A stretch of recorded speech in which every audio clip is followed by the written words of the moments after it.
eles decidiram ouvir o chamado de Jesus. Eu entendo, com esse chamado desses discípulos, eu entendo que nós precisamos confiar naquele que nos chamou. Nós não sabemos o que acontecerá amanhã, então nós precisamos confiar naquele que nos chamou.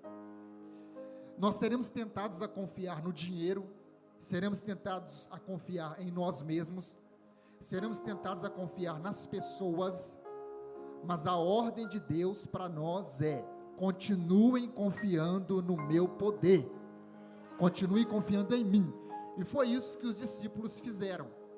Esses primeiros discípulos, lá nos evangelhos, eles confiam nas palavras de Jesus, no chamado de Jesus. Só que tem um problema: Jesus Cristo morre, e quando Jesus Cristo morre, esses mesmos discípulos se escondem das lideranças judaicas. Então o problema começa lá atrás, porque as lideranças judaicas perseguem os discípulos, perseguem Jesus, crucificam Jesus, Jesus morre, os discípulos se escondem. E é interessante aqui para nós, porque esses discípulos não tinham liberação para se esconder. Esses discípulos, eles não tinham autorização para fugir, porque eles tiveram experiências oculares do poder de Jesus. Esses discípulos aqui, Pedro, João, os discípulos de Jesus iniciais, eles tiveram experiências que nós não tivemos. Os discípulos viram Jesus demonstrando o seu poder sobre a natureza, andando sobre as águas, acalmando a tempestade. Os discípulos viram Jesus demonstrando o seu poder sobre os demônios, expulsando demônios de pessoas possuídas, possessas. Os discípulos viram o poder de Jesus sobre a morte. Jesus traz de volta à vida uma menina que acabou de morrer. Jesus traz de volta à vida um jovem que estava indo para a sepultura. E Jesus traz de volta à vida um homem que havia morrido há 4 dias. Então esses discípulos viram tudo isso, só que eles estão escondidos. Isso mostra para nós que mesmo os discípulos, mesmo os seguidores de Jesus, em algum momento, se não vigiarem, podem se entregar ao medo, ao desespero, à ansiedade. Mas a história não para com os discípulos escondidos. Os discípulos estão escondidos, porém, Jesus ressuscitou. Essa é a verdade central do Evangelho. E é por isso que nós estamos aqui hoje. Jesus ressuscitou. E quando Jesus ressuscita, ele vai aos discípulos e entra na casa onde os discípulos estão. Quando Jesus entra na casa onde os discípulos estão, eles olham para Jesus. Eu imagine se você estivesse lá. O que você diria para o mestre? O que você faria naquele momento? Quando você visse Jesus vivo na sua frente? Eles olham para Jesus, Jesus olha para eles, e a primeira coisa que Jesus diz para os discípulos é: paz seja convosco. Isso não era um mero oi. Jesus não entra onde os discípulos estão e dá uma bronca neles: por que vocês não creram em mim? Por que vocês duvidaram? Não, Jesus entra e diz: paz seja convosco. Nós sabemos que no contexto bíblico, a palavra paz significa muito mais do que a ausência de conflito. Nós sabemos que a palavra paz significa paz com Deus, paz consigo mesmo, paz com os outros, mas também significa saúde, bem-estar, um estado de satisfação espiritual que vem, que nasce, que tem origem na nossa comunhão com Deus. Quando Jesus diz paz seja convosco, Jesus está iniciando um processo de restauração na vida desses discípulos, porque eles fundarão uma missão e eles precisam ser restaurados, e Jesus inicia esse processo com eles. A partir daí, Jesus diz algumas coisas para os discípulos. Por exemplo, Jesus diz assim para eles: eis que sobre vós envio a promessa de meu Pai, fiquem na cidade de Jerusalém, até que do alto vocês sejam revestidos de poder. Jesus está dando uma ordem para eles: vocês têm que ficar em Jerusalém, porque o Espírito Santo será derramado sobre vocês. Vocês não podem fazer a obra missionária sem o poder e a presença do Espírito de Deus. Vocês precisam do revestimento de poder, e eles fazem isso, eles ficam aguardando o revestimento de poder. E é interessante que Deus cumpriu a sua promessa, uma promessa que foi feita 800 anos antes aproximadamente. Deus levanta um profeta chamado Joel, e ele disse que nos últimos dias Deus derramaria o Espírito, e agora Jesus está dizendo: chegou a hora de cumprir a promessa.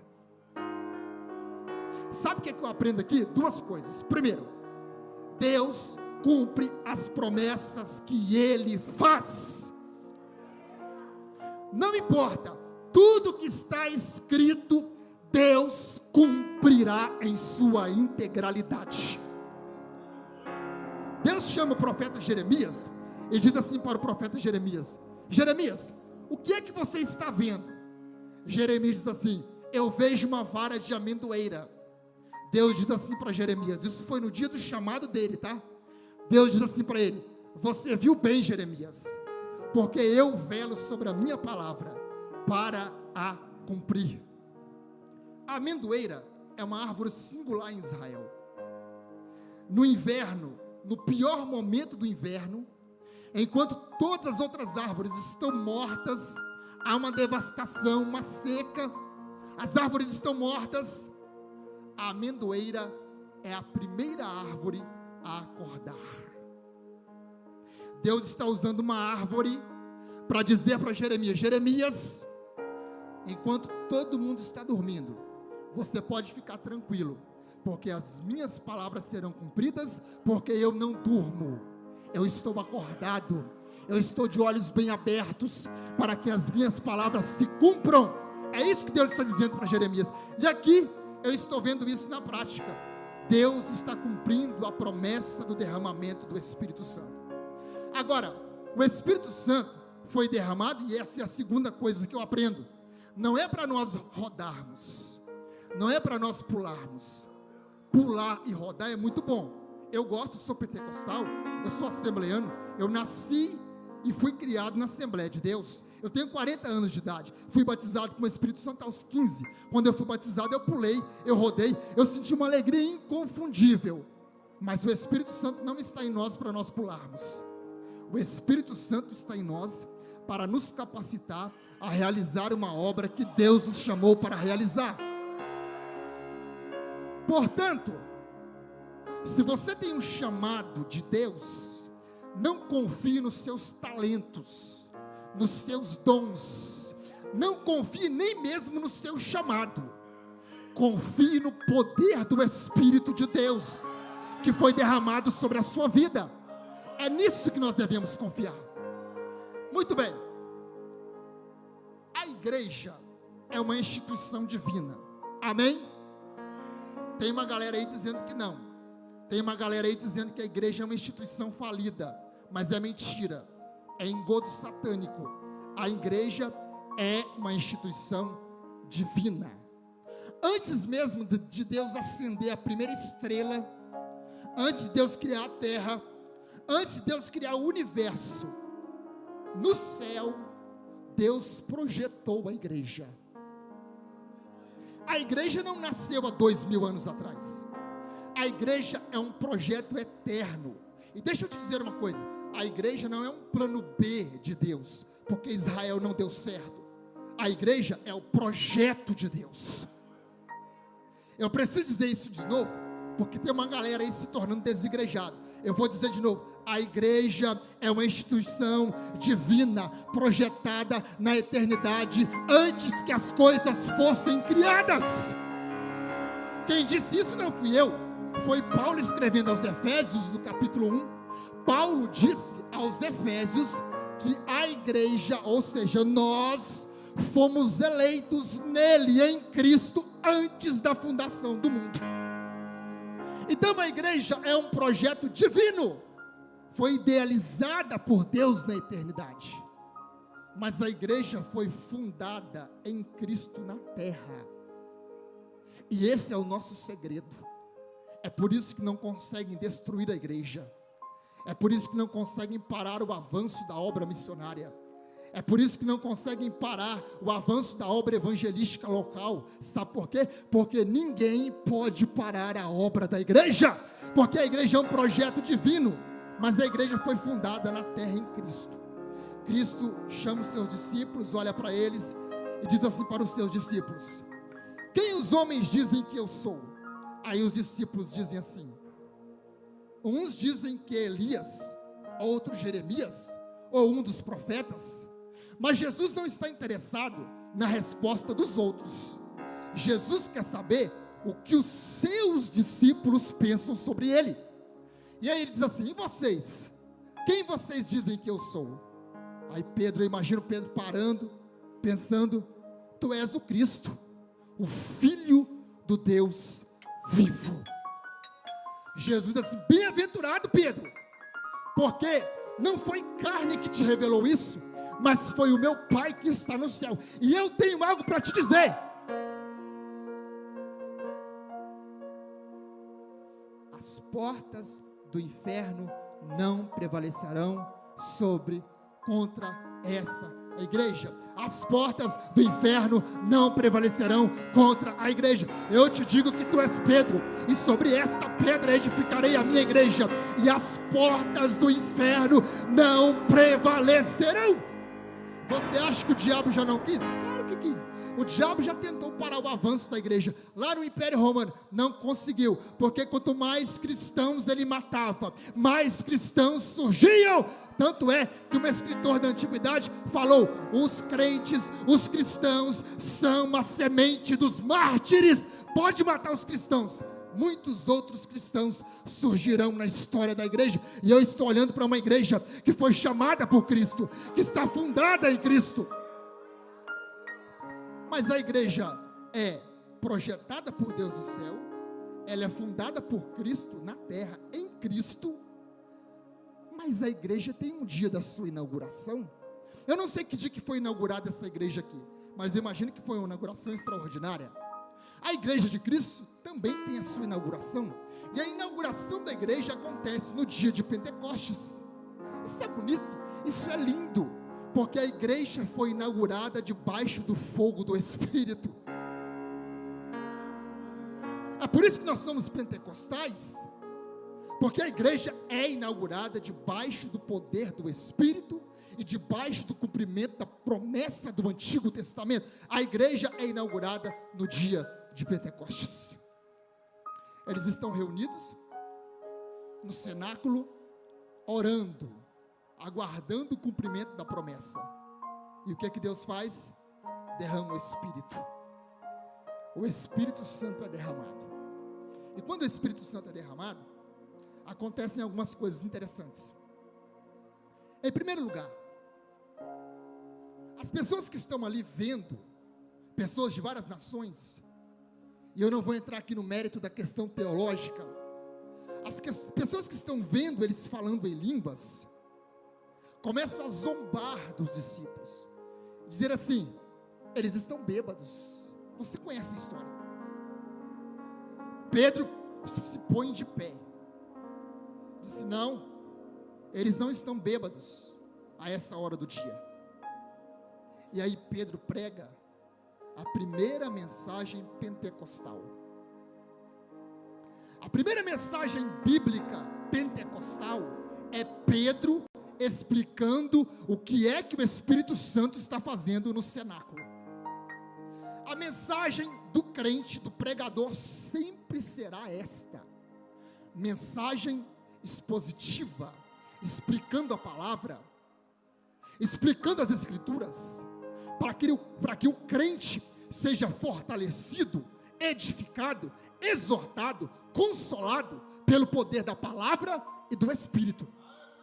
Agora veja bem, eu estou olhando para um Pedro diferente, porque o Pedro do Getsêmani é o camarada que pega uma espada e corta a orelha de um homem. Mas o Pedro do Pentecostes, aprendeu uma nova habilidade. Qual foi a nova habilidade que esse homem aprendeu? A usar a espada do Espírito, que é a palavra de Deus. Muito tempo depois, o escritor anônimo aos Hebreus diria assim: porque a palavra de Deus é viva e eficaz, mais penetrante do que uma espada de 2 gumes. Ela penetra até a divisão da alma e do espírito, das juntas e medulas. Ela é apta para discernir as intenções e os pensamentos dos corações. Em vez de usar argumentação lógica, bate-boca, Pedro prega a palavra. Nós precisamos entender isso. Nós temos a palavra para pregar, e Pedro prega a palavra, e eles ouvem a palavra. E aí eu entendo que essa igreja que está surgindo, é uma igreja que está surgindo debaixo do poder do Espírito, e essa igreja tem algumas características. A primeira característica da igreja de Cristo, é que ela é cristocêntrica. Cristocêntrica. Jesus é o centro da nossa fé. Jesus é o fundamento da nossa fé. Jesus é a razão da nossa fé. Jesus é a causa da nossa fé. Jesus é o motivo da nossa fé. Foi Paulo que disse aos Efésios: porque pela graça de Deus sois salvos, por meio da fé. E isso não vem de vós, é dom de Deus. Não vem das obras, para que ninguém se glorie. Foi Paulo que disse aos crentes de Roma: sendo, pois, justificados pela fé, temos paz com Deus, por meio de Jesus Cristo. A nossa fé é cristocêntrica. Tudo que passar disso é engano humano e diabólico. A nossa fé emana de Cristo, vem de Cristo. A nossa vida nasce de Cristo. Nós estamos vivos por causa de Cristo. Mas a fé emergente, cristã, que nós estamos vendo em Atos dos Apóstolos ou Atos do Espírito Santo, não é uma fé só cristocêntrica. Ela também é uma fé escatológica. Nós somos o povo que estamos aguardando o retorno de Cristo. Uma mensagem que se tornou esquecida em muitos púlpitos. Em muitos lugares já não se fala mais sobre a volta de Jesus. Mas hoje nós estamos falando sobre a volta de Jesus. Sabe por quê? Porque uma das marcas distintivas da igreja cristã é o retorno de Cristo. Ela é escatológica. O budismo não é, o islamismo não é, o hinduísmo não é. Só o cristão prega e diz: o meu Deus voltará. Nós somos uma comunidade escatológica. Paulo disse assim aos crentes de Filipos. Engraçado que Paulo está preso, e Paulo escreve a carta aos Filipenses, e a carta aos Filipenses é uma carta de agradecimento, é uma carta que esbanja alegria, mas Paulo está preso. Meu Deus, isso explica muita coisa. Mas Paulo está preso, e ele escreve aos crentes de Filipos. E aos crentes de Filipos, Paulo disse assim: mas a nossa cidade está nos céus, donde esperamos o Salvador, o Senhor Jesus Cristo, que transformará o nosso corpo abatido, para ser conforme o seu corpo glorioso, segundo a eficácia do seu poder. O que Paulo está dizendo aqui? Olha o que Paulo está dizendo. Mas Paulo tinha um pensamento tão profundo, tão abrangente, que ele não diz só isso. Aos crentes de Colossos, Paulo ainda está preso. E aos crentes de Colossos, Paulo disse assim: portanto, se já ressuscitastes com Cristo, buscai as coisas que são de cima, onde Cristo está sentado à direita de Deus. Pensai nas coisas que são de cima e não nas que são da terra. E aí na sequência, no versículo 3, Paulo faz uma coisa, irmãos, que o crente do século 21 está tendo dificuldade de entender. Paulo diz assim: porque já estáis mortos.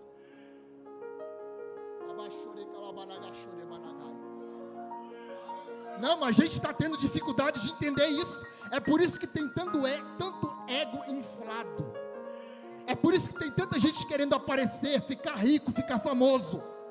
Parece que os crentes, ou muitos deles, não entenderam. Paulo está dizendo: porque vocês já estão mortos. Morreu você, morreu o seu eu, as suas vontades não existem mais. Agora é a vontade de Cristo. Mas Paulo não para por aí. Ele diz: porque já estáis mortos, e a vossa vida está escondida com Cristo em Deus. No versículo 4, Paulo diz, eu estou falando de Colossenses capítulo 3, no versículo 4, Paulo diz: e quando Cristo, que é a nossa vida, se manifestar, então vós também vos manifestareis com Ele em glória. E para fechar e mostrar que nós somos uma comunidade escatológica, ou seja, estamos aguardando o retorno de Cristo, estamos aguardando o arrebatamento, estamos aguardando a transformação do nosso corpo, estamos aguardando nós nos tornarmos conforme a imagem total, integral de Jesus. Para mostrar isso, Paulo escreve aos crentes de Roma. Para finalizar esse assunto, Paulo diz assim: portanto, as aflições desse tempo presente não são para se comparar com a glória que em nós há de ser revelada. Paulo não diz com a glória que há de ser revelada. Paulo diz com a glória que em nós há de ser revelada. Meu irmão, se nós tivéssemos senso imaginativo e criativo para descrever o que é que Deus vai fazer com o nosso corpo na transformação, para que o nosso corpo seja como o corpo de Cristo, meu Deus, nós estaríamos voando aqui agora. Mas a Bíblia diz que isso vai acontecer. E para finalizar, ainda nessa segunda parte aqui, a igreja não é só cristocêntrica, escatológica. A igreja também é missional.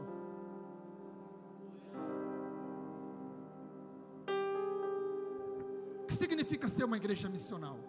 Significa que sobre a igreja há uma responsabilidade de comunicação do Evangelho.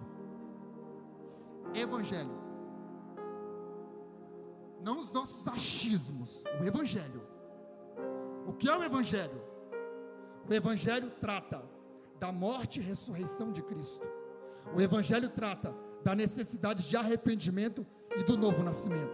O Evangelho trata da inspiração plenária das Escrituras, de Gênesis a Apocalipse. O Evangelho engloba Gênesis a Apocalipse. O Evangelho não é só dizer Jesus te ama. Há muita coisa muito mais extraordinária no Evangelho. Então nós somos uma igreja missional. Agora nós precisamos entender uma coisa muito importante antes de finalizar. Nós precisamos fazer uma incursão rapidamente no Antigo Testamento, porque essa história de missões, ela não nasce na terra. A história de missões nasce no coração de Deus. Deus é missionário.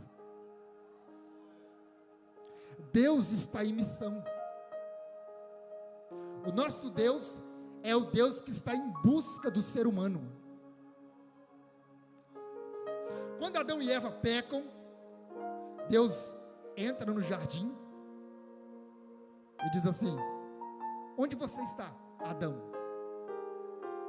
Nós temos ali a introdução da obra missionária. É Deus procurando o homem. No capítulo 12 de Gênesis, nós temos o chamado de Abraão. O chamado de Abraão é um chamado universal, porque Deus diz assim para Abraão: Abraão, em ti serão benditas todas as famílias da... Vamos de novo. Abraão, em ti serão benditas todas as famílias da... Por quê? Porque o descendente principal de Abraão é Jesus. E Jesus é a bênção para as nações. Mas veja bem, logo mais à frente na história, no Sinai, Deus chama Israel. Para quê? Para que Israel se tornasse uma comunidade missionária. Qual é o projeto de Deus? O projeto de Deus é o seguinte, olha só. Moisés, fala para Israel que eles serão um reino de sacerdotes e uma nação santa. É isso que eu quero que Israel seja. Então, no Antigo Testamento, presbítero Vanderly, o que nós temos é uma missão que em missiologia o termo correto é missão centrípeta, ou seja, Deus através de Israel, por quê? Por causa das leis justas de Israel, por causa da santidade de Israel e por causa da adoração a Yahvé, a Jeová, Deus atrairia as nações. Missão centrípeta, atrair as nações. Era assim que Deus ia fazer no Antigo Testamento. Só que Israel, nós sabemos, não cumpriu a missão. Vocês conhecem a história. Em vez de influenciar as nações, Israel foi influenciado pelas nações. Israel se associou à idolatria, à injustiça social e abandonou as alianças que fez com Deus. Eu nem preciso citar aqui Moloque, Baal, Astarote, não preciso, nós sabemos disso. Israel se tornou exclusivista, dizendo assim, nós somos o povo eleito. Pior, Israel passou a odiar os gentios. Quando Deus chama Jonas, não é que Jonas estava com medo dos assírios só. Claro que ele estava com medo dos assírios. Os assírios eram cruéis, mas o problema de Jonas era o seguinte: o Senhor é um Deus misericordioso. Eu vou pregar juízo sobre eles, mas o Senhor vai ter misericórdia deles e vai derramar graça sobre eles. Exclusivismo institucional, religioso. Isso que eles se tornaram. Então agora a gente entra na era do Novo Testamento. Israel falhou em ser um reino de sacerdotes. Sacerdote, mediador. Sacerdote, mediador. Israel deveria ser o mediador entre Deus e as nações, mas não foi. Quando a gente entra na era do Novo Testamento, oh meu Deus, Deus vai trabalhar de uma forma diferente agora. Deus vai trabalhar de uma forma diferente, porque o apóstolo Pedro, escrevendo uma carta às comunidades cristãs que estavam espalhadas pelo Império Romano, o apóstolo Pedro diz assim: mas vocês são a geração eleita, o sacerdócio real, o povo adquirido, a nação santa. Para quê? Para quê? Para quê? Para quê? Para que vocês anunciem as obras daquele que tirou vocês das trevas e transportou para a maravilhosa luz. Você agora tem a missão. Você agora está em missão. Isso é um privilégio. Isso é um privilégio. Isso é um privilégio. Deus tira a responsabilidade de Israel e coloca a responsabilidade sobre a igreja. Mas a missão continua sendo a missão de Deus. O termo é Missio Dei, missão de Deus, cunhado por Karl Hartenstein em 1934. Missiólogo, teólogo, cunhou esse termo, missão de Deus. Christopher Uraiter, um escritor missiólogo também, ele disse assim: não é que Deus tem uma missão para a igreja no mundo. Muito pelo contrário, Deus tem uma igreja para a sua missão no mundo.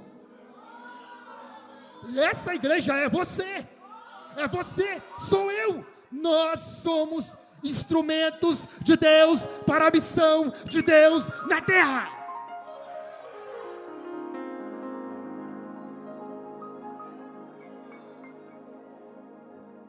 Quem está entendendo, diga amém. E agora a gente chega no capítulo 4. O capítulo 4 é interessante, porque acontece justamente após o momento onde Jesus realiza um milagre. No capítulo 4, quando o apóstolo Pedro está explicando, está dizendo, está pregando, aproveitou ali a oportunidade, o templo está cheio, o coxo foi curado, o homem está no meio, do lado dos discípulos, do lado dos apóstolos, a multidão está assim, de olhos arregalados, porque eles não tinham visto aquilo. O homem está ali há anos, e nenhum religioso conseguiu curar aquele homem, mas um homem que teve uma experiência com o Espírito Santo, no dia de Pentecostes, conseguiu olhar para ele e falou assim: olha só, eu não tenho prata nem ouro, mas o que eu tenho eu te dou, levanta e anda em nome de Jesus. Esse homem agora está do lado dos apóstolos, Pedro está explicando, e de repente, surge no cenário, os saduceus, os sacerdotes, o capitão do templo. Tem uma hierarquia aqui. O negócio foi tão sério, que os saduceus, que têm o domínio do templo, o domínio da lei, o domínio da religiosidade, eles foram lá. Só que tem uma coisa, Anás e Caifás aparecem aqui nesse texto, nesse momento, porque antes o apóstolo Pedro fugiu deles, só que agora o apóstolo Pedro e o apóstolo João vão encarar esses homens olho no olho, sangue no olho. Pode vir quente que eu estou fervendo. Agora o negócio vai ser diferente. E eles chegam, o texto diz, na minha versão diz assim, doendo-se muito.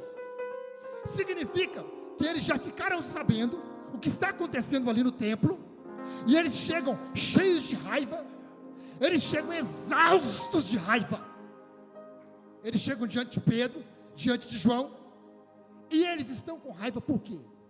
Porque eles estão anunciando a ressurreição de Jesus. Isso tem dois problemas. Primeiro, o primeiro problema é teológico, os saduceus não acreditam na ressurreição. O segundo problema, o primeiro problema é teológico, o segundo problema é o seguinte, é uma denúncia. Vocês mataram Jesus, mas Jesus ressuscitou. Isso é um problema para vocês. Anás e Caifás, os sacerdotes, os saduceus, essa galera toda, eles pensaram o seguinte: ponto, matamos Jesus, agora acabamos com esse negócio de vez. Mas não foi bem assim que aconteceu. Jesus ressuscitou. E aqui neste momento, eles interpelam os apóstolos para simplesmente proibir os apóstolos de falar de Jesus. Eles prendem os apóstolos, pelo menos por uma noite. Vamos prendê-los, ameaçá-los, porque eles vão parar com esse negócio e nós vamos vencer. O diabo está usando a mesma estratégia, perseguição.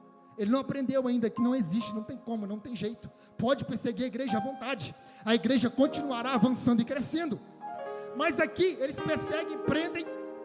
Só que acontece uma coisa extraordinária. Eu estou finalizando, tá, irmãos? Enquanto os apóstolos estão presos, o texto diz que muitos que ouviram os apóstolos falarem, creram.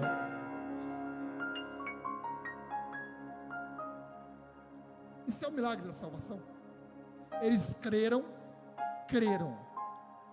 A palavra crer no Novo Testamento tem um peso muito grande.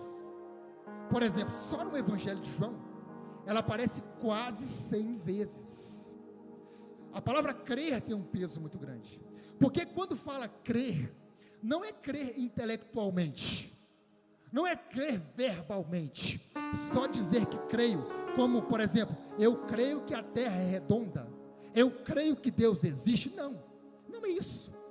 Quando o Novo Testamento usa a palavra crer, na maioria dos contextos, significa crer no sacrifício substituto de Jesus na cruz, na ressurreição de Jesus, e dar uma resposta positiva a isso.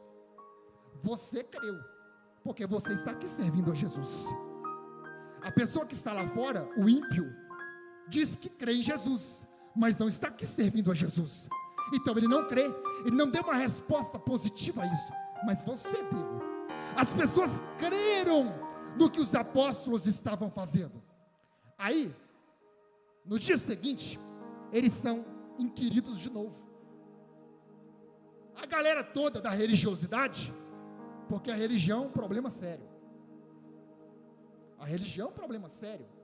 A galera toda da religiosidade está ali, e eles estão fazendo perguntas aos discípulos, e eles fazem uma pergunta importante, que é: com que poder, ou em nome de quem, vocês fizeram isso? Eu não sei para você, mas para mim, essa pergunta já deixa claro, que eles não acreditavam na ressurreição de Jesus, ponto. Com que poder? E aí o texto diz no versículo 8, Pedro, cheio do Espírito Santo, responde a eles com que poder eles fizeram um milagre. E é interessante, porque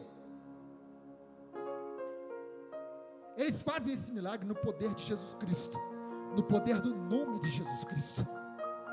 Vocês lembram que na sequência, depois que Pedro fala essas coisas, e fala que fez isso no poder de Jesus Cristo, Pedro, cheio do Espírito Santo, ele prega uma mensagem de novo expositiva, fala da crucificação, fala da ressurreição, e ele diz: em nenhum outro há salvação. Ele fala da salvação em Cristo Jesus.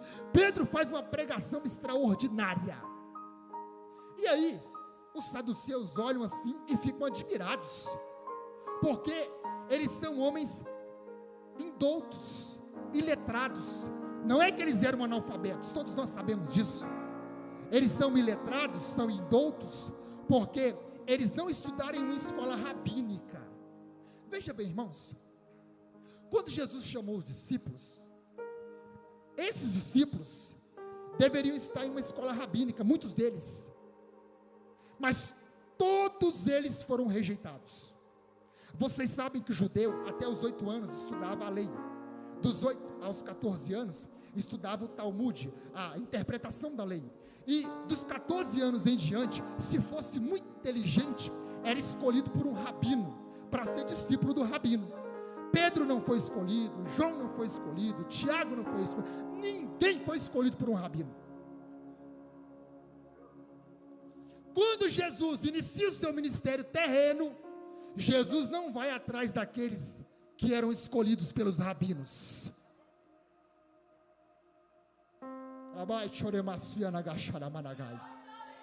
Jesus vai atrás daqueles que foram rejeitados pelos rabinos. Se você observar atentamente, não é uma leitura superficial, mas atentamente, eles estão diante do maior de todos os mestres, do maior de todos os rabinos. Eles podem ter sido rejeitados pelos maiores rabinos da época, mas o maior mestre escolheu eles, escolheu você. E aqui não é uma mensagem motivacional. O que eu quero dizer para você é que nós não temos capacidade nenhuma para sermos escolhidos por Deus. Nós não temos capacidade nenhuma para fazermos a obra de Deus, mas Deus nos escolheu. Deus nos escolheu. Deus te escolheu.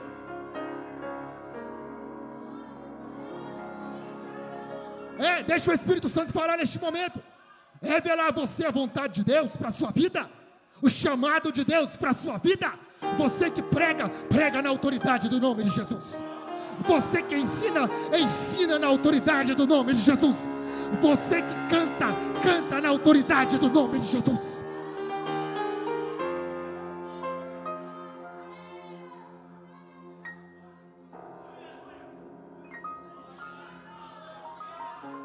Eles dizem assim, os líderes religiosos, eles dizem assim: nós temos que parar com isso.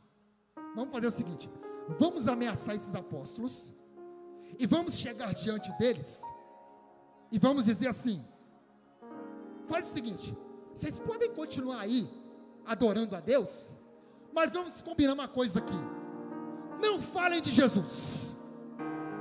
Está ali no texto, é a proposta dos saduceus para os apóstolos: não falem de Jesus. É a estratégia que o diabo está usando hoje. Falem de qualquer coisa no púlpito. Falem de filosofia, de psicologia, falem de política, falem de futebol, mas não falem de Jesus.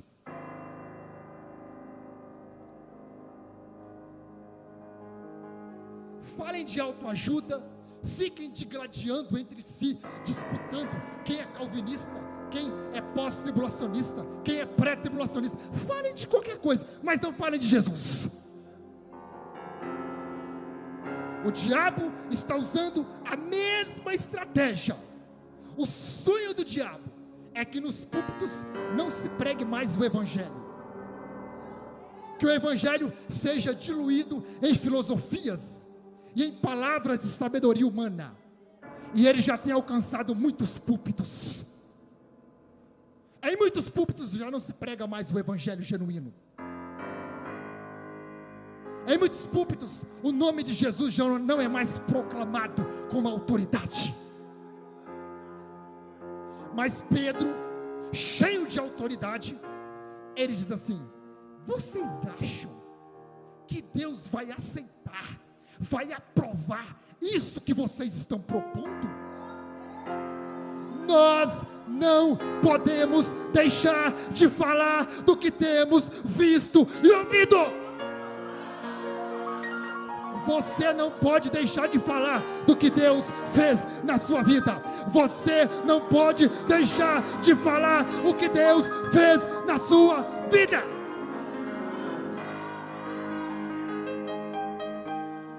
E de onde vem a autoridade de Pedro? Não vem de uma transformação gradual.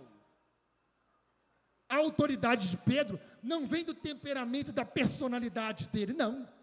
A autoridade de Pedro vem do poder do Espírito. O termo porque o texto diz que ele falou com ousadia. O termo ousadia é parresia. Significa uma autoridade, uma ousadia, uma coragem para, em um momento de crise, exaltar o nome de Cristo. Sabe o que eu peço a Deus essa noite para nós, essa manhã para nós? Parresia, autoridade, ousadia, intrepidez. Nós não podemos falar mais do nosso time de futebol do que de Cristo. Nós não podemos falar mais do nosso candidato político do que de Cristo. Nós precisamos falar de Cristo. A mudança da nossa nação, a mudança do nosso bairro não vem da política.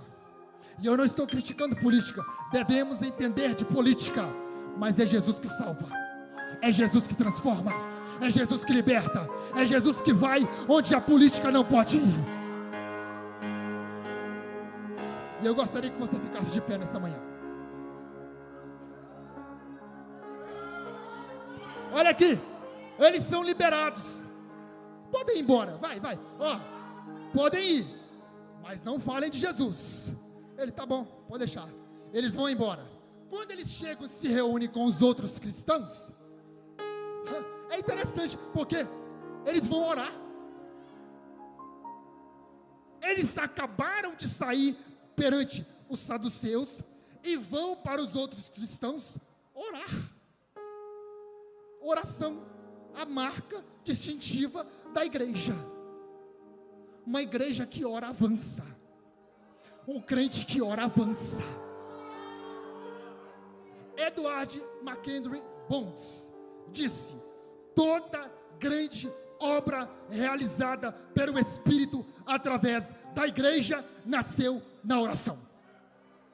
Martinho Lutero disse: eu tenho tanta coisa para fazer hoje, que eu preciso orar pelo menos 3 horas. A igreja avança na oração. E o que eles pedem na oração? Na oração, eles não pedem livramento. Ó Senhor, nos livre dos saduceus. Ó Senhor, não deixe que a igreja... Não. O que eles pedem na oração é ousadia. Tem um negócio diferente com esse povo. Para quê? Ousadia para quê? Ousadia para pregar a palavra. Essa é a oração que eles estão fazendo. Senhor, me dá parresia, me dá ousadia para pregar a palavra. Essa é a oração deles. E aí, o versículo 31 diz assim: e tendo eles orado, ponto, moveu-se o lugar em que estavam reunidos. Meu Deus. Então Deus gosta de barulho. Então esse negócio de silêncio demais não é com Deus não. Deus gosta de um movimento sim, porque o negócio moveu ali. Moveu-se, moveu mesmo, tá?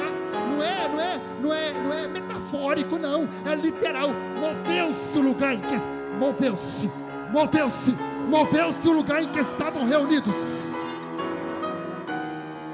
E todos foram cheios do Espírito Santo e anunciavam a palavra com ousadia.